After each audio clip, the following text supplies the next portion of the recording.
হা হা হা, দেখুন শেষমেশ আমার ফলগুলো হয়েই গেল। কি অসাধারণ লাগছে। আজকে চলে এসেছি একদম পুরো ড্রাগন ফ্রুট হারভেস্টিং একটা ভিডিও নিয়ে। তো নমস্কার, আমি প্রিয়াঙ্কা, সবুজ সাথী চ্যানেলে আপনাদের সকলকে স্বাগত জানাই। সকাল সকাল হারভেস্টিং করতে চলে এসেছি ড্রাগনে। তো দেখুন দুটো ফলই একদম কি বলবো, পরিপূর্ণ হয়ে গেছে যাকে বলে। তো এগুলি আজকে তোলা হবে। তো তোলো দেখি।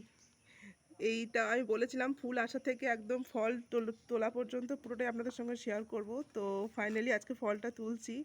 কী যে আনন্দ হচ্ছে বলে বোঝানো যাবে না। টেস্ট কেমন হবে জানি না। তো যাক, ফলগুলো এখন দুটো ফল তো পেলাম ফার্স্ট টাইম। এইটাই আমার প্রথম বছর, এর আগেও বলেছি। তো দুটো ফলই একসঙ্গে তোলা হবে। ভীষণ ভালো লাগলো। ওয়াও, বেশ বড় হয়েছে। পলিনেশন করলে ফলের সাইজ বেশ বড় হয়। আর ওইদিকে দেখুন, যেটা পলিনেশন করা হয়নি ওই সাইজটা কিন্তু অতটা বড় হয়নি, দেখতে পাচ্ছেন কি? ওই যে ওটা ছোট। তো ড্রাগন যাদের আছে তারা নিশ্চয়ই পলিনেশন করে। ফলের সাইজগুলো পুরো একদম বাজারে যেমন কিনতে পাওয়া যায় সেরকম সাইজ হয়েছে, খুবই ভালো সাইজ হয়েছে দেখুন, অসাধারণ। তো আপনারাও, ড্রাগন একটি অতি সহজলভ্য ফল, যাদের নেই তারা করবেন। আর দেখতেই পাচ্ছেন ফল দুটো তুললাম, কোনো পোকা মানে কোনো পোকারও আক্রমণ হয়নি কিন্তু। এই দেখুন ফুলটা এখানে ছিল, ফুলটা এখান থেকে খসে গেছে।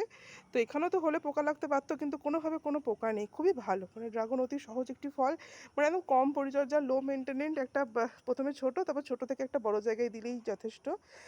তো ওই যাক, ফল দুটো হারভেস্টিং হয়ে গেল, ভীষণই আনন্দ হচ্ছে।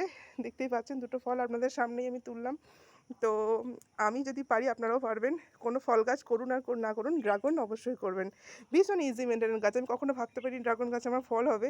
মানে আমি ভেবেছিলাম হয়তো আরও অনেকে অনেক কিছু করে ফল হওয়ার জন্য, তো সেরকম কিছু না, একদম কিছু না। মিক্স খাবার আর একটা বড় জায়গায় বসাতে হবে, আর ফুল আসার আগে একটুখানি ওই মিক্স খাবারটা দিতে হবে, আর কিছু না। দেখতেই পাচ্ছেন ভীষণই ভালো লাগছে, ভীষণই আনন্দ হচ্ছে। তো ভাবলাম আপনাদের সঙ্গে শেয়ার করে দিই। আজকে এই পর্যন্তই, ভিডিওটিও লং করবো না। ভালো থাকবেন সবাই। যদি ভালো লেগে থাকে এই ড্রাগন হারভেস্টিং ভিডিওটি, তো লাইক করে দেবেন। আর এইভাবে নতুন নতুন গাছ সম্পর্কিত যাবতীয় তথ্য পাওয়ার জন্য আমার চ্যানেলটি অবশ্যই সাবস্ক্রাইব করে দেবেন। আজকে এই পর্যন্তই, নমস্কার।